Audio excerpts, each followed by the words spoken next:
Hello there. Welcome to Just the Discs. We talk about Blu-rays here, and we talk about favorite directors. And one of my favorite directors, despite not having a gigantic body of work, is Joan Micklin Silver. I first came to Joan Micklin Silver through Danny Perry and through the Cult Movies books because of his praise for Joan's film Chilly Scenes of Winter, which has come out on Blu-ray from Criterion. We're going to talk about Crossing Delancy, which just got a 4K release in a minute. But Chilly Scenes of Winter was, for me, something of a revelation. And a lot of that has to do with the performance of John Hurd in it. He's just stupendous as this sad sack, lonely guy who is really, kind of over and over examining his relationship with a married woman that had broken up, played by Mary Beth Hurt. But it's obviously based on a really good source, which is an Ann Beattie novel, which I then read and loved. And I'm not actually that kind of guy that reads the book after he sees the movie. Like, that's not usually my thing. But that was one where it became like, because I love the movie so much, I was like, well, I got to read this book. And then you find out the production history and Griffin Dunn and Amy Robinson and, I'm blanking on Ox's name. But they were all part of Triple Play Productions, and they found the book, and they helped get Joan, and I was just really taken with the film and its approach to relationships and the structure, which Joan, I think, really has a good sense of. And so it just really swept me away and became one of my favorite movies. A movie that for a long time wasn't on Blu-ray, then finally got a Twilight Time Blu-ray, and then it got this nice Criterion Blu-ray. And I've been so gratified to see so many of Joan's films make it to Blu-ray after, a long time of her not being appreciated. Unfortunately, a lot of this is happening posthumously, which is sad because it would be great for her to be around to, see some of this praise that I know she's gotten over the course of her career, but I don't think she was ever appreciated enough in her time, and that makes me sad. So anyway, Chilly Scenes, great movie, and made me want to see some of her other stuff. And so enter things like Hester Street, which is really great, and Between the Lines, which is definitely one of my favorites of her films. It's all about a counterculture newspaper in Boston, and it's just really such a special movie. And so I don't know, I just was really taken with her approach to character. Her eye for casting is incredible. Like, if you look at Between the Lines, it is a who's who of great character actors, including Jeff Goldblum, again John Hurd, and Gwen Wells, and just all these really incredible people. And I think that's one of the things that she really brings to the process and she brings this up in this little audio interview that's on this disc, and that is that she doesn't care what an actor has done previously. She's not about the commerce side of things, like that's not important to her. It's important that she found something in what they're doing that works with what the vision she's trying to create. And that, to me, is essentially the philosophy of a great filmmaker, that's just like, this is what I need. I don't care what they've done. And this movie is really exemplary in that sense because it has one of the key roles is a woman who had never acted before. And so I really think, and she just about steals the movie. Criterion's website says, Joan Micklin Silver's wonderfully affectionate spin on the romantic comedy infuses the genre with a fresh personal perspective, following an unmarried Jewish woman's search for fulfillment in New York City. Happily independent bookstore manager Izzy, a luminous Amy Irving, isn't looking for love, but she's forced to reevaluate her desires when she catches the eye of two very different men, a self-centered novelist Joan Crabbe, and the mild-mannered Lower East Side pickle seller, played by Peter Riegert, with whom her old-fashioned bubby, scene-sealing Yiddish theater star Rizel Boychik sets her up. A love letter to the 1980s Manhattan, shot in beautifully burnished autumnal tones. Crossing Delancy gracefully captures the magic of a city where disparate cultures, generations, and traditions both clash and connect. That's really well put, ultimately, and I can't top that. But what I'll say about it is that I started to fall for Peter Riegert when I saw him in a movie called Cold Blooded, where he plays a hitman of all things. And he just really stole the show in that. Like, just an actor where you just kind of want to pay attention to him. Like, I can't even explain his appeal. He's kind of low key, and I think soon after that I saw Local Hero, which is one of the few leading roles that he got. He just didn't get a lot of that stuff. He was more of a background guy. He's background in Chilly Scenes. He's great as the friend to John Hurd, the unemployed jacket salesman, as it were. He brings a levity and humanity to these characters that I can't figure him out. Like, he's so compelling in his quiet way that I've always had a great deal of affection for him as an actor.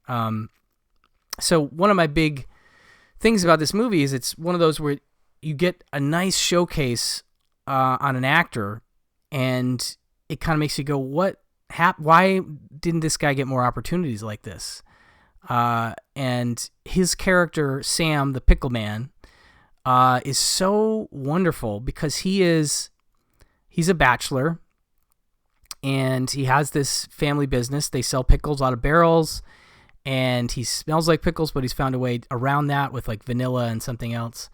But the idea is that this matchmaker that Amy Irving's grandmother sets her up with has decided this guy is somebody that could be a match for you. And Amy Irving she considers herself like very urbane and sophisticated. She works at this bookstore, and it's like a cultural hub of sorts. They have these little soirees with important authors, and Jerome Crabbe or whatever is one of them, and she just really wants to be part of that world and likes being part of that world. And if I'm honest, she's a bit of an elitist in that way. And I love that Amy Irving's not afraid to have a character that's kind of unsympathetic for a decent portion of the movie. And that's another thing I love about the fact that this is, a Joan Micklin Silver film.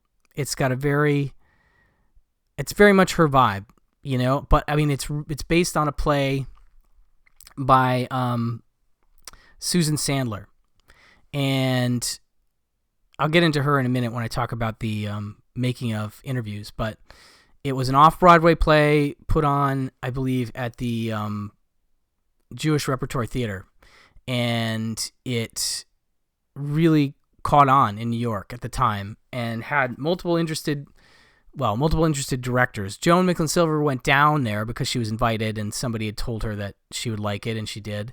But apparently Robert Altman sent a scout too, so it was material that people were into. They were interested in. And so it's a really unique story in that way, in that it's coming from a play, right? And it's not, whereas, here's what I'm getting at. Whereas this play may have been adapted differently in the hands of someone else, Joan Micklin Silver allows it to be what it is, and allows Amy Irving's character to be unsympathetic and just like confused. It's not totally unsympathetic, but it is kind of like, I don't know what I want. That doesn't seem like it, but ultimately it is, kind of thing. So it becomes a thing where it's a sort of she sees Peter Riegert for the first time, and you see a lot of there's these scenes where Amy Irving's face is allowed to play disappointment. You see an initial enthusiasm, and then like she looks at his hands grabbing pickles, and suddenly her face drops, and you can see that she's like, oh no, not this guy. And then he looks up, and then they have to talk, and she has to just gut punch him. And throughout the movie, she kind of ends up still being in contact with him. And every time, he's hurt, but he's also, what I was getting at about his character and what I think people respond to is that he is who he is, and he's very secure in himself. He has a great line that I've always loved. Let's see if I can find it. Here it is. Okay. So at one point there's a confrontation between Amy Irving and him in the hallway outside her grandmother's apartment after she's kind of messed with him a couple times. And he says, "What's the problem here? You think it's so small, my world? You think it's so provincial? You think it defines me?" I love that exchange. I love the idea, my world. You think my world is so small, so provincial, it defines me. And he shows throughout the movie that he is a cultured guy. He likes, the theater. He likes literature. He likes sports. He is a well-rounded dude and a great catch, ultimately, is what I think the movie is getting at. And she just, I think it's her superficial take on him initially that it's really difficult for us to deal with, because we're just like, come on, really?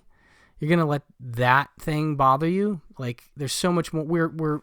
We contain multitudes as people, you know what I mean? And so I think that's a hard thing to get around. But, so it's Amy Irving, and, she was in tons of films, Carrie, and quite a few, but she stopped acting for a while, I think, around the time she was married to Steven Spielberg, which is when this movie happened. And she tells a story about that, which I'll get to later as well. But yeah, Riegert was in Animal House. He was in The Mask as a detective. He just did not have enough roles, as far as I'm concerned, because I really just love Peter Riegert so much. And I think a lot of people do. And Peter Riegert even makes a comment about how he's been propositioned more times for this character than any other character he's ever played. And you can see why, because the guy just has a quiet confidence of like, look, hey, if I like you, you'll have my attention and my affection, and it'll be cool. I'm just saying. But if you don't, okay, no worries, bye. And there's something about that, I think, that really pulls women in. This idea of he can take you or leave you. And if you're interested, cool. If not, no worries. There's something about that, as opposed to the guy who becomes obsessive, or the guy who is, just a kind of a jerk. And he's not. He's just a very sweet man, and who is not necessarily looking for something, but decided she would be somebody he'd want to meet. And so it's a really great story. I love it. In terms of the behind the camera stuff, I just want to say that it's well shot, and I got to look up the DP because I just want to I want to double check something here. The other thing that is cool about the movie and about Joan in general is that there's moments of silence, there's pauses, there's these things that happen in the movie that some directors might cut away from, might try to do, singles as opposed to letting a shot play out. And I really do love that she takes the time to let this stuff play out, because it really makes such a difference. The DP is Theo Van de Sandy, I guess, who, would go on to shoot some big Hollywood movies like Volcano and On Deadly Ground and Blade. But at this time, he's still working like crazy. Like his filmography is dense and long, and he did work with Joan a few more times, which is cool. But he really does a nice job with this. And the editor is Rick Shane, and he's a guy who did do some bigger Hollywood stuff, but looks to be a guy who works mostly in the smaller film world, just a working editor, ultimately. He did do some bigger stuff. Dutch, enough. Yeah, no, Dead of Winter, yeah, Equalizer TV show, Nightmare on Elm Street, he cut, Easy Money, so he did his share of big stuff. But I got to give some credit to the folks Joan's collaborating with, because they definitely helped make this a better movie. Okay, so the story is just a really sweet one, and like I said, it doesn't go for broad. It goes for more subtle.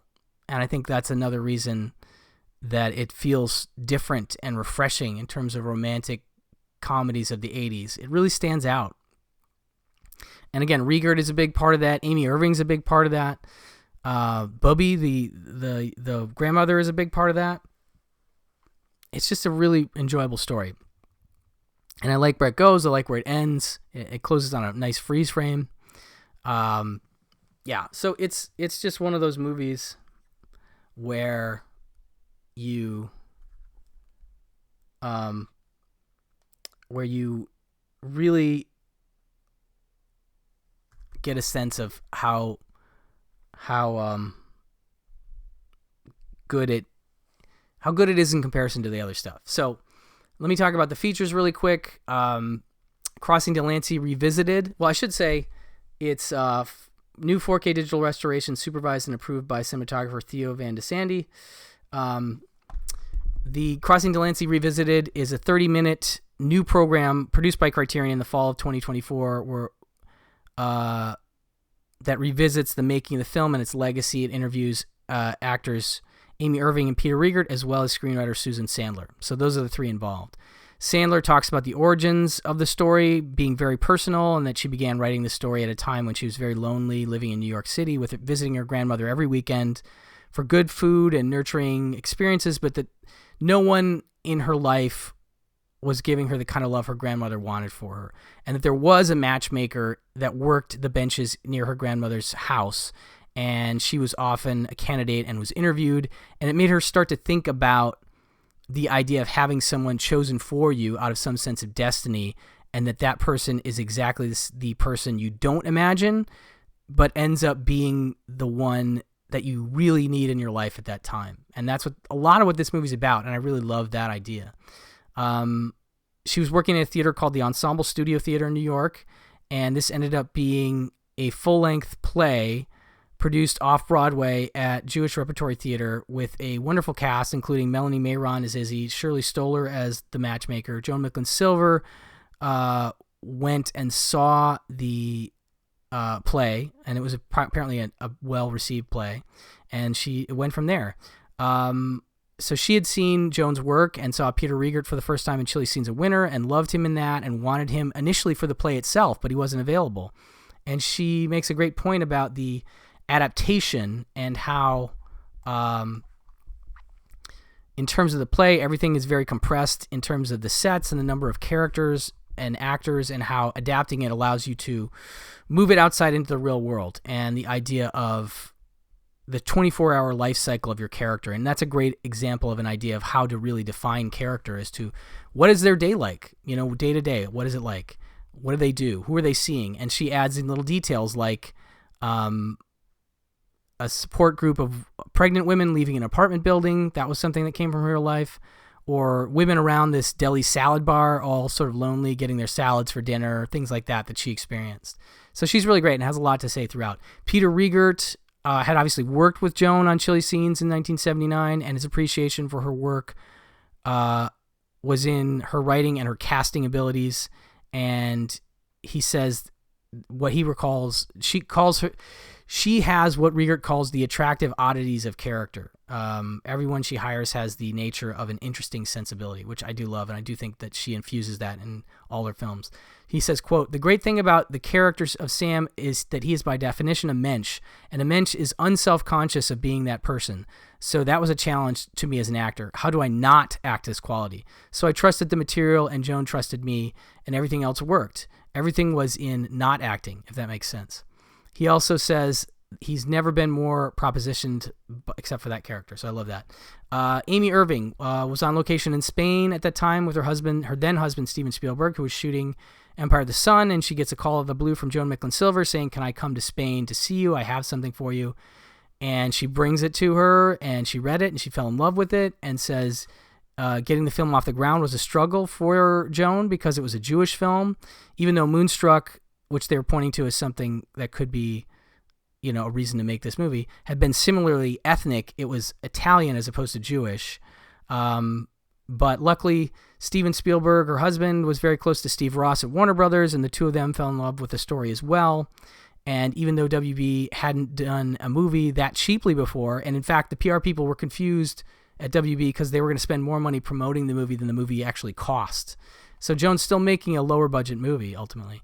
But obviously the Spielberg nudge helped this movie, and I think that's great because it's one of the great things Spielberg touched that, is out in the world partially probably because of him. And then also included is a Joan Micklin Silver interview that's about 22 and a half minutes, and it is excerpts from a Joan Micklin Silver's Harold Lloyd Master Seminar conducted at the American Film Institute in November 1988. And in it, she discusses her career, her approach to filmmaking, and her work on Crossing Delancy, how she grew up in Omaha and her sensibilities were formed by movies, talks about the development of Crossing Delancy, seeing the play, working to write on the script, goes into great detail, and she's an incredibly articulate and intelligent woman, and so I really loved just hearing her talk. Like, that's an interview I'll listen to again. She has lots of great nuggets in there. But anyway, I love this movie, and I highly recommend it, and if you haven't seen Chilly Scenes of Winter, definitely get that too. But so happy that Criterion has brought Crossing Delancy to Blu-ray and 4K, and pick it up. Next sale, put it in your cart. Anyway, thank you so much for listening, and I will talk to you soon. Bye-bye.